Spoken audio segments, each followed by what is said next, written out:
Smiling Faces, the podcast, is a Defiantly Me production. To learn more, visit them on Instagram at Defiantly Me Productions.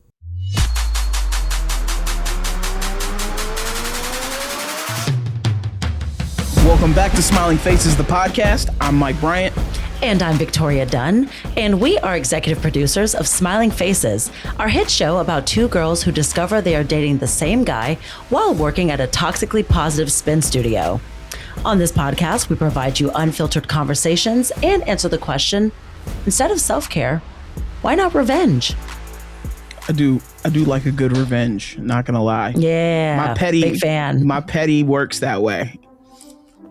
Same. Mine set up similarly. Yeah, pretty much.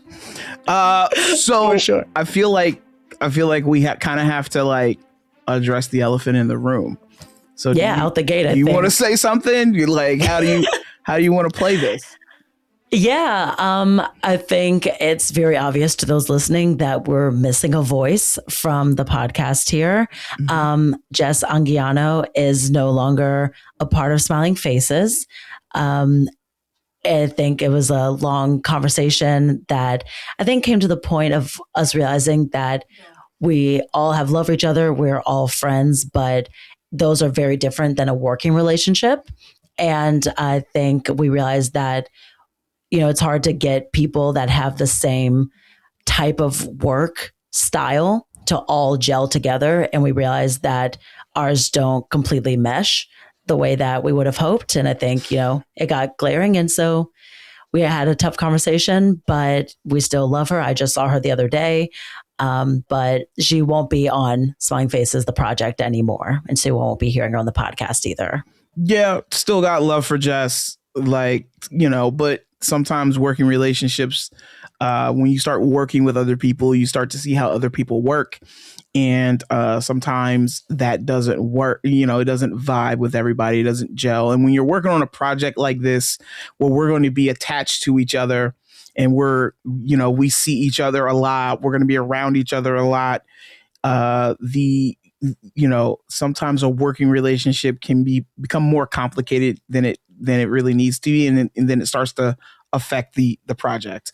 And so correct. We love Jess. I got love for Jess. We're still friends, Yeah, I was going to say, and we didn't want any kind of issues that were brought up during the working relationship to affect the friendship. So I think it was kind of like a mutual understanding to keep the friendship good, to let's cut the working relationship. So the friendship, which is like the heart of everything, still is good. So no, that agreement too. Yeah, I am very much a proponent of I love my friends.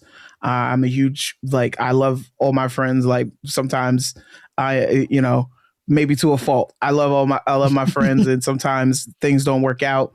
My best friend Ernie, we started a business together, and one of the things at the top of us starting the business, I said, if this thing becomes too complicated between the two of us, one of us probably needs to walk away so we can save the friendship, because that's how much I value the friendship, at the end of the day. So it's it's bittersweet at this point. We're going to keep moving forward. We're going to continue to produce this show that we absolutely believe in. But we also wish Jess the best. Whatever else she works on, I'm sure she's going to kill it and knock it out of the park. So yeah, and we'll be celebrating it all along the way. So yeah, for absolutely. Sure, I know she's got some stuff in the pipeline. Yeah, for sure. Yeah. Now, we've been away for quite a minute, all through the holidays. Yeah. What have you been up to? Well, I decided, someone told me just recently that what I did was not a vacation, because I think we all know by now I've had some seizures. I had seizures on the set of Smiling Faces, which is now, people are aware of that. So I took some time at the end of the year to kind of get myself recentered, rebalanced, figure out, what I wanted to do. I've been, and this is it's weird to say this, but I've been podcasting for probably 12, 13 years. And I really wanted to be in radio. That was the goal. when I first started this journey, I wanted to be in radio. I tell Lucy all the time, I only wanted to be semi-famous. I wanted to be famous enough where people just sent me things for free. That's it. I don't need to be on like all that other stuff. Yeah. And radio can be complicated. So I started podcasting, but I've always thought of myself as talent, not a producer, things like that. I happen to fall into producing and I just happen to be good at it. So I realized towards the end of 2025, I've been serving a lot of other folks and not serving myself. And so there it is. Yeah. So like I've podcasted less for myself. I've worked less on my own projects, which is why I love Smiling Faces, because this was something that I wanted to do. I wanted to produce a TV show. And so, and I love TV and I love film, and you and I connect on that all the time. We talk movies and TV all the time. Constantly. Yeah, all the time. And so I realized that I had gotten away from a lot of my own personal projects, my own creativity, because I consider myself a creative. And I think that also made me unhappy. So with that, balanced with the seizure showing up, not sure the origin of that, I just took time off. I am usually going, always working on the next thing. You can ask my wife. I'm always working on something. And I just decided that I wasn't going to work on anything. And do the minimum of what I could. I haven't sat in this chair a lot while we've been off, because usually I haven't sat in this chair, barely talked on this microphone, and just kind of enjoyed myself, took it all in. We also have a new puppy, which was also very disruptive to our lives. Birdie, everyone knows about Birdie.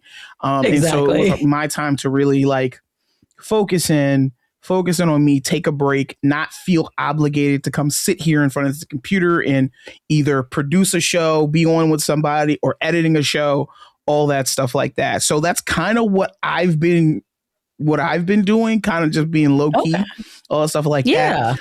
What I've been doing is nothing of what you've been doing, though. Oh, me? Yeah, like the whole internet viral thing happening. Yeah. My holiday took a turn. You took a lot of shots. It wasn't even about you. It wasn't. But you know what? I will say, people, once I kind of spoke on, said my little thing. For backstory for everybody, I went home for Thanksgiving. I didn't go home for Christmas. So because I was staying in town for Christmas, I'm friends with Raven-Symoné. And she said, why don't you come over to my house for Christmas? We can do it up. I was like, okay, cool. We talked through like a few days before. We planned out. We were like, look, we're not trying to do like, it was just us, like literally her wife, her mom, and me was like the whole plan. One other person ended up coming later, but that was it. And we're like, okay, what do you want to make? And she's like, I'm going to be making all these different things. And what of you? So I told her, I was like, okay, there's a couple things I'm going to be making. But she called like a few days later and was like, my wife says that our menu doesn't make sense. I was like, okay, I don't think we're trying to like curate a dinner spread. It's just us. We all can just eat whatever the fuck we want to eat. It's fine. And she was like, yeah, exactly. So we thought nothing of it. And then like she told me, she's like, oh, by the way, because Miranda's like getting really into like TikTok and stuff. And I mean, social media is the way now. So Miranda said, hey, we're going to make a TikTok of just one of those, like, I brought the blah, blah, blah for dinner. I was like, cool, let's do it. I sometimes forget how visible they are. So because when you post something, it's not when I post something, it's not going to get that reach. It's not going to get the reach. It's not going to get the hits. It's not going to get the visibility. But when you're dealing with, celebrities, people who are in the public eye, you don't.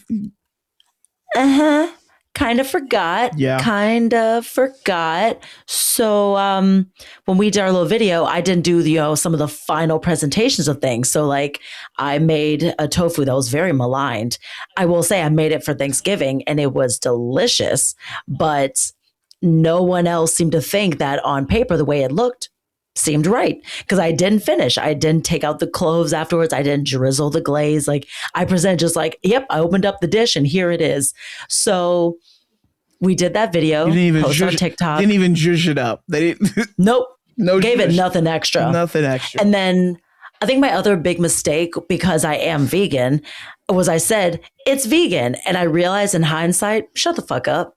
Don't tell people things are vegan, because automatically that word, if I just said, these are the vegetables, these are the things I made, and left it alone, probably nobody would have said half of what they said about what I made.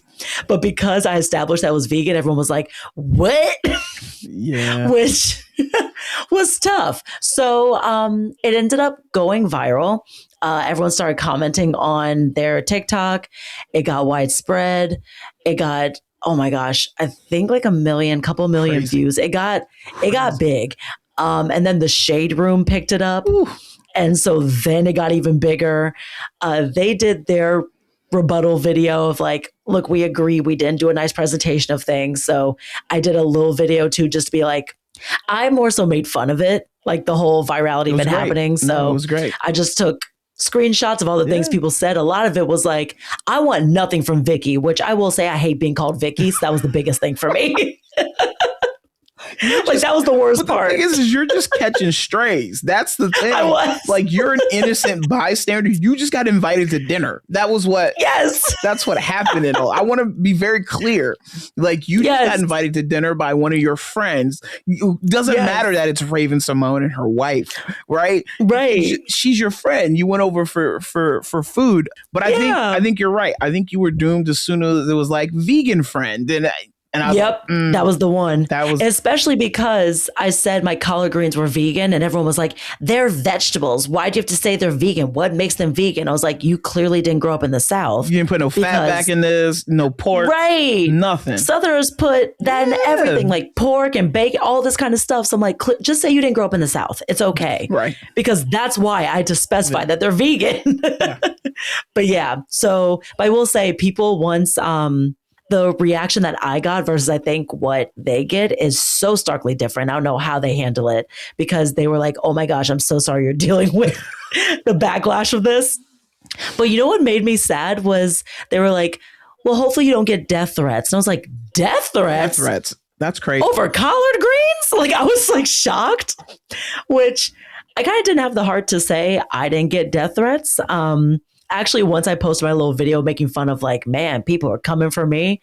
Everyone was really nice and supportive. They were like, damn, you made the Shade Room. You know what? I'm gonna lift you up in prayer. You had nothing to do with this. Like you've been through enough now. Like one girl was like, your food wasn't actually that nasty looking. I don't know why people play. And I was like, thank you. One person said like, you were just minding your business. I was like, thank you. Yeah. So my favorite is I found out about it naturally. You know, me just scrolling through TikTok, minding my business. And here it is. I go, oh, Raven is posted what they had for, and I was like, I do know you were over there. So I didn't know you were there. So I was like, I wonder if Victoria's going to show up in this. And you did. And then I realized how badly it looked, because I proceeded to show my wife. And I was like, look at this. I was like, she was like, that doesn't look good. And then I was like, let's look at the comments. And then the comments, I was like, ooh. That's when I knew, I was like, my friend is taking strays. It's not even her fault. Yeah. And I was like, and then I texted you, and when I found out you made the Shade Room, I was like, you know, you made the Shade Room.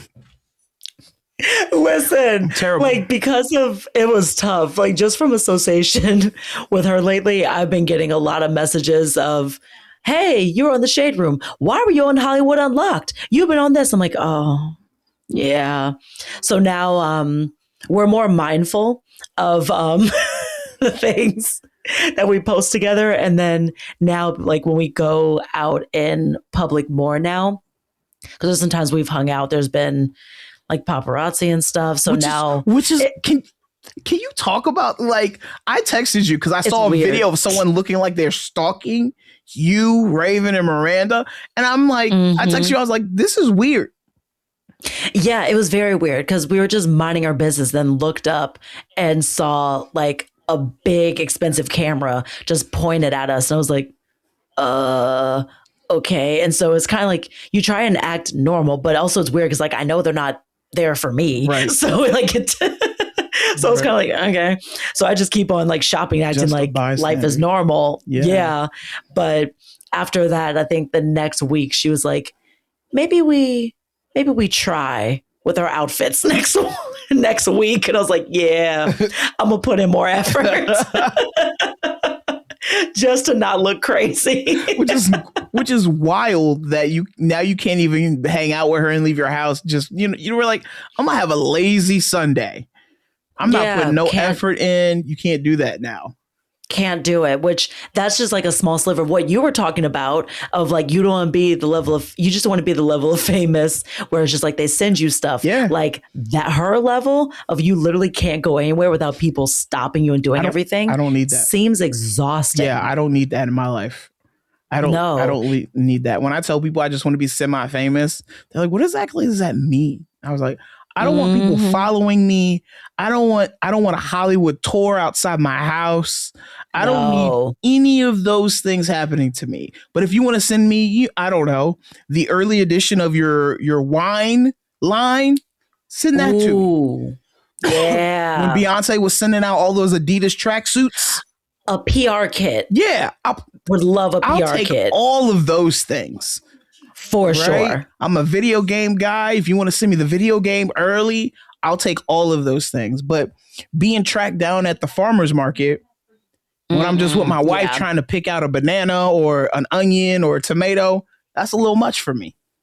It's a lot. And you realize how watched you are because we went over to a stall where one of the guys, we finally went over there and he was talking to us and he was like, are you going to get, whatever he was selling? And I was like, maybe. I was like, oh no, it's good. But like, let me think about it. And he goes, well, I was like, I'll be back, next week and we'll see. And he goes, I know. He's like, I've been seeing you. And I was like, oh, he's paying attention. Oh, you're paying attention to me, sir? Right. I was like, oh, okay. He's like, I'm going to get you. I'm going to get you next week. I was like, damn.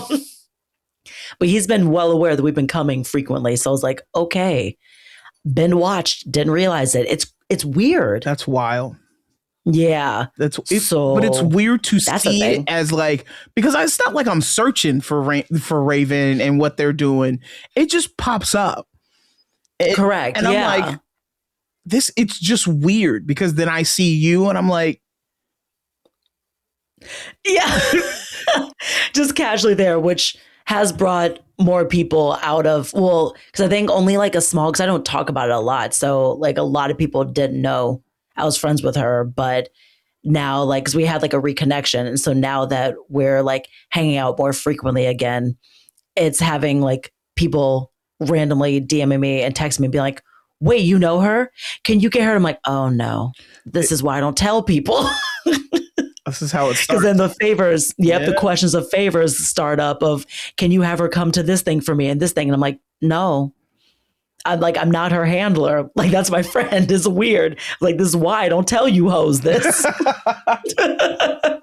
is why I don't tell you nothing. Exactly. Y'all be asking me for things. Yes. Because she did, I will say, as like the great friend that she is, she did do a solid and did a surprise cameo for a sketch show that I did, because we spoof a sitcom every month. And we did finally That's So Raven. So I played her. Hilarious. And I was like, hey, do me a solid. Like, are you interested in coming and surprising the audience and like playing a cameo, but like nobody's going to know it's coming? And she was like, hilarious. Yes. And that audience lost their minds. It was so fun. Oh my gosh, it was so fun. I was sad that we couldn't be there, but yeah, we have a Tasmanian devil. And anytime that we cannot personally watch the Tasmanian devil, we have to pay someone to watch our Tasmanian devil because she does not do well by herself in the crate. So you said something. I was upset that I missed the surprise, but it looked like it was a fun time. It looked like everyone had a great time. And it even looked like Raven had a great time. So she did. She was like, this is so much fun. She's like, I don't really, act like often anymore. Yeah. So like, this was really fun. I was like, girl, and the stakes could not be lower. It's a Friday 9 p.m. show in Hollywood. Like, nobody knows you're coming. So it's I was like, no one knows you're coming. Yeah, you ain't got to deal with a lot of that stuff. So yeah, exactly. Cool. For the culture, period. I think that was a cool moment. Especially for those people who do sketch comedy and they do it and they feel like nobody's watching and all that stuff like that. Like, to have someone like Raven, who I think is a comedic genius, in her own right, physical and just regular comedy, in my opinion, for her to show up there in that show and not have stakes. It's not like she wasn't like, I'm doing this because someone told me, or doing this because someone paid me. For her to show up to do a friend a solid, that's how you know she's a real friend, because she didn't have to do that. Not at all. Not at all. Because also, she's not a night owl. So, like, I was scared to tell her, because it's a 2-hour show. Yeah. I was scared to tell her call time was 9:30. Because she's like, I am not out this late. I was like, I know. I'm halfway in bed. Scared. Yeah.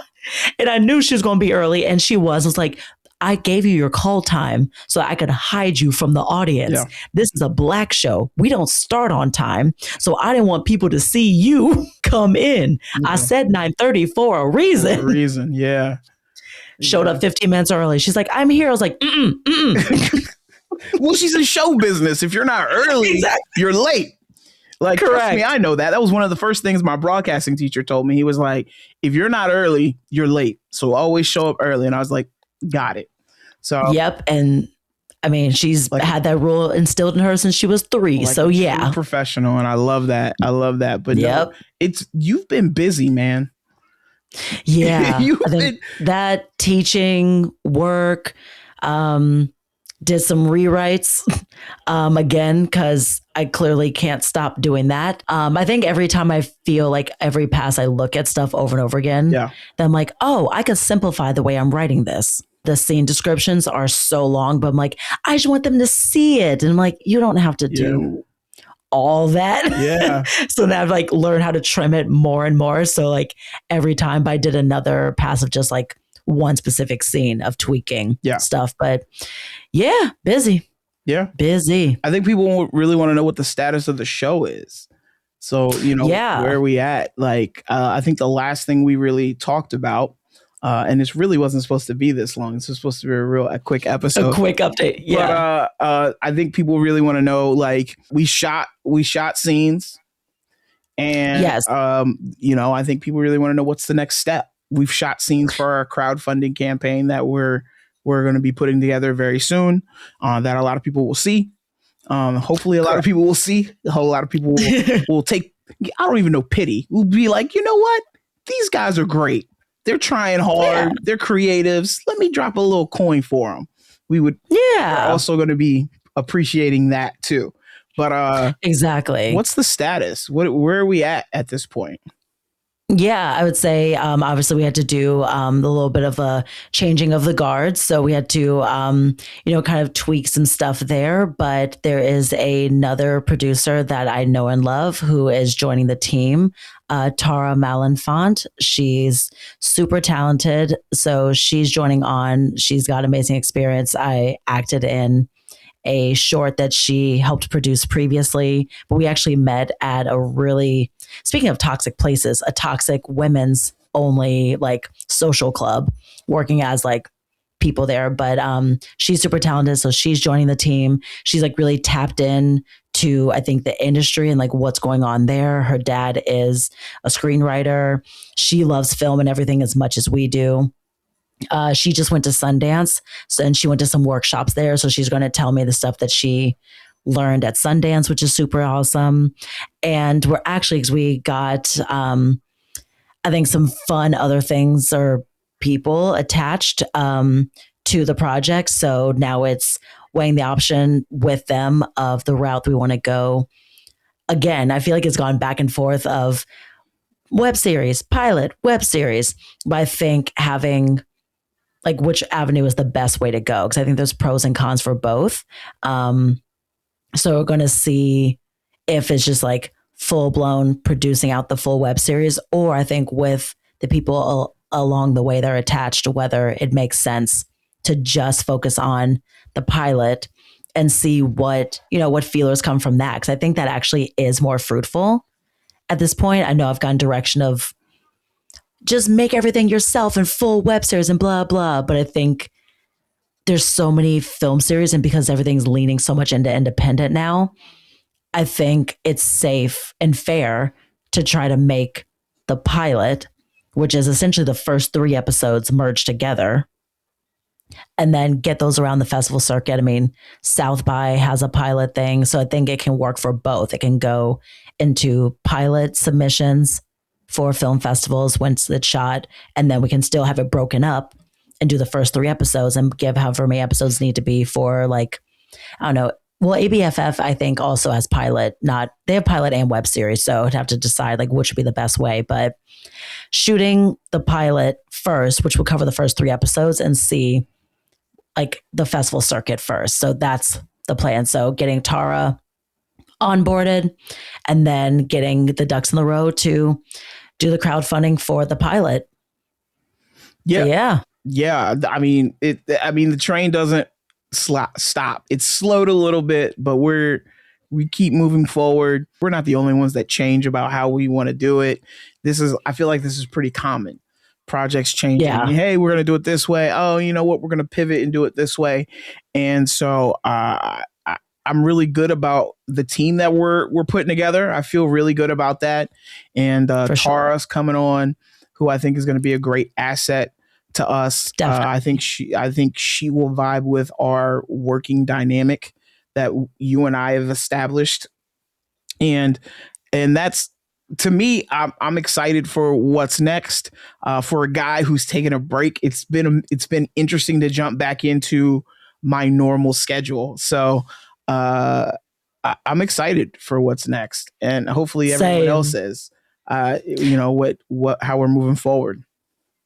No, I'm definitely excited. I saw that, I think for all the Chinese horoscope stuff, that this is the year of the horse, which everyone keeps talking about. I feel like this is the most my feed has been bombarded with this information, but apparently the year of the horse is where, you shed everything from the year of the snake, and you're getting everything, like you've been dormant, figuring everything out, realizing what's going to work, what's not going to work for anything, like love life, personal life, work, everything. And then now is the time. I think the year of the horse technically starts like next week.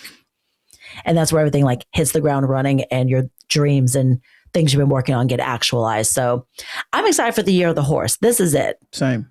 I already have a bottle of champagne that I'm going to get a little marker, a little permanent like glitter marker, and I'm writing smiling faces on it. Love it. And when we wrap, we're popping that bottle. Hell yeah. I'm totally here for that. I'm excited. Yeah. We're gonna pop some champagne. We're gonna breathe a breath of fresh air, just relief. And to me, that's when the real work starts, to be honest. Yep. Post and the distribution route. Woo, baby. Yeah, it's a whole other beast. Yeah, definitely a whole different beast. Is that it? Are we caught up? That wasn't. Yeah. It wasn't as bad. Yeah, that was quick, right? Wasn't as bad at all. You know what? We're still trying to find our feet at this point, because things change. Like my mom always told me, change is inevitable. And so, but life is always a series of adjustments. That's what I truly believe. It's your ability to adapt to changes. And so we've had some changes here. And so exactly, I think you and I's ability to adapt on the fly is going to serve us well, and I'm excited for it. Yeah, definitely. Same here. I can't wait. Good stuff. Well, you guys can all check us out on the socials. Some socials are more popping than others. Mine is not. Victoria's is always popping. Apparently, there's always something going on over there. Yeah, it's like I'm always posting the things. I don't know. So, I mean, of course, Smiling Faces _series for TikTok and Instagram. And then do you want to give them your personal? Oh, yeah. You can check me out at the True Big Mike without the Ian True. That's me. Mm-hmm. And then I'm at the Victoria Dunn. Let's get it. I love it. Yay, get your revenge this weekend. I'm sure there's something. Happy Valentine's, happy Galentine's. All of it. Happy, I don't know, there was a Friday the 13th. There's All-Star Weekend. The hoes are outside. There's a lot happening. The hoes are outside. That is the best way to end today's show. It's All-Star Weekend. The hoes are outside. We'll catch you on the next one. Catch you next time.